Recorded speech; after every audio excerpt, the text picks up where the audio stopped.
Hi friends, എല്ലാവർക്കും luminous P S C ക്ലാസ്സിലേക്ക് സ്വാഗതം. ഞാൻ അശ്വതി. നമ്മൾ പി എസ് സിയുമായിട്ട് ബന്ധപ്പെട്ട ഏജ് റിലാക്സേഷനെ കുറിച്ചാണ് ചർച്ച ചെയ്തുകൊണ്ടിരുന്നത്.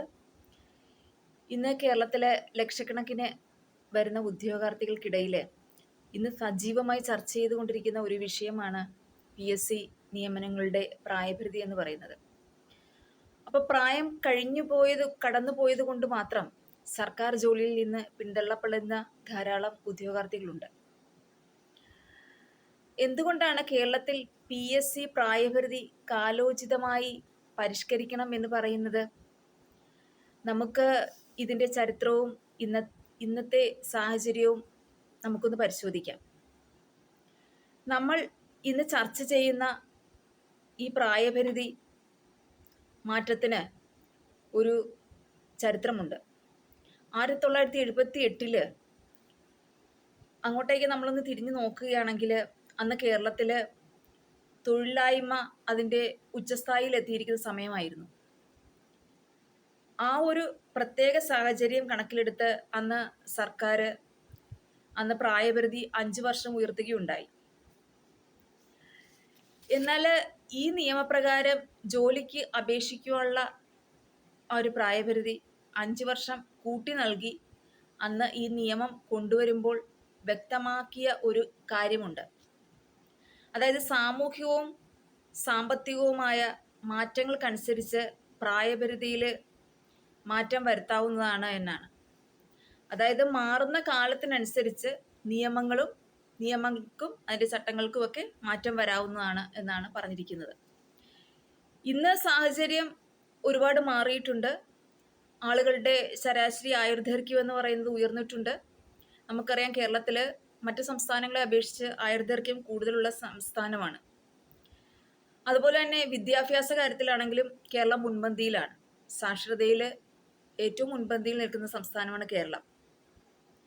അപ്പോൾ ഈ മാറുന്ന വിദ്യാഭ്യാസ രീതികൾക്ക് അനുസരിച്ച് ഉന്നത വിദ്യാഭ്യാസം നമ്മുടെ കേരളത്തിൽ നിന്ന് ധാരാളം ഉദ്യോഗാർത്ഥികളുണ്ട്.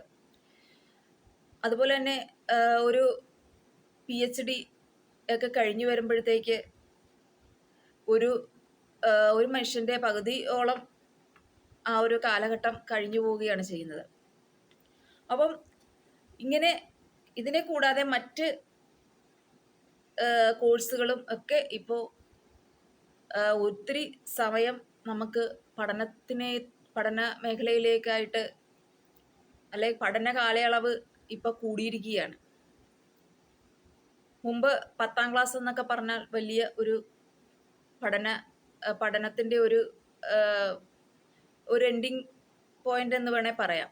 പക്ഷെ ഇന്ന് 10ാം ക്ലാസ് എന്ന് പറയുന്നത് ഒരു പഠനത്തിൻ്റെ ഒരു സ്റ്റാർട്ടിംഗ് പോയിന്റാണ്. അവിടെ നിന്നാണ് നമ്മൾ പഠനം ആരംഭിക്കുകയാണ് ചെയ്യുന്നത്. അപ്പം അങ്ങനെ ധാരാളം മാറ്റങ്ങളാണ് വന്നിരിക്കുന്നത്. കൂടാതെ മറ്റ് പല സംസ്ഥാനങ്ങളും കേരളത്തേക്കാൾ ഉയർന്ന പ്രായപരിധി നിലവിലുണ്ട്. കേരളം മാത്രമാണ് പ്രായപരിധി ഉയർത്താത്തത്. ചുരുക്കത്തിൽ 1978 സർക്കാർ കാണിച്ച ആ ദീർഘവീക്ഷണം ഇന്നും പ്രസക്തമാണ്. കാലം മാറുമ്പോൾ നിയമങ്ങളും മാറണം, അല്ലേ? PSC പ്രായപരിധി പരിഷ്കരിക്കുന്നത് വഴി അർഹരായ ഒട്ടേറെ പേർക്ക് സർക്കാർ സർവീസിലേക്ക് കടന്നു കയറാനുള്ള ഒരു അവസരം കൂടുകയാണ് ചെയ്യുന്നത്. ഈ വിഷയത്തിൽ നിങ്ങളുടെ അഭിപ്രായങ്ങളും നിങ്ങളുടെ വിലയേറിയ നിർദ്ദേശങ്ങളുമൊക്കെ നിങ്ങൾക്ക് പറയാവുന്നതാണ്. നിങ്ങളുടെ വിലയേറിയ കമൻസ് നമ്മൾ വിലയിരുത്തുന്നതാണ്. അപ്പോൾ ഈ വിവരം നിങ്ങൾ മറ്റുള്ളവരിലേക്കുമൊക്കെ ഷെയർ ചെയ്യുക. അപ്പോൾ ചാനൽ നിങ്ങൾ സബ്സ്ക്രൈബ് ചെയ്യണം. ഇത്രയും നേരം കേട്ടുകൊണ്ടിരുന്ന നിങ്ങൾക്ക് ഓരോരുത്തർക്കും താങ്ക് യു. നന്ദി, നമസ്കാരം.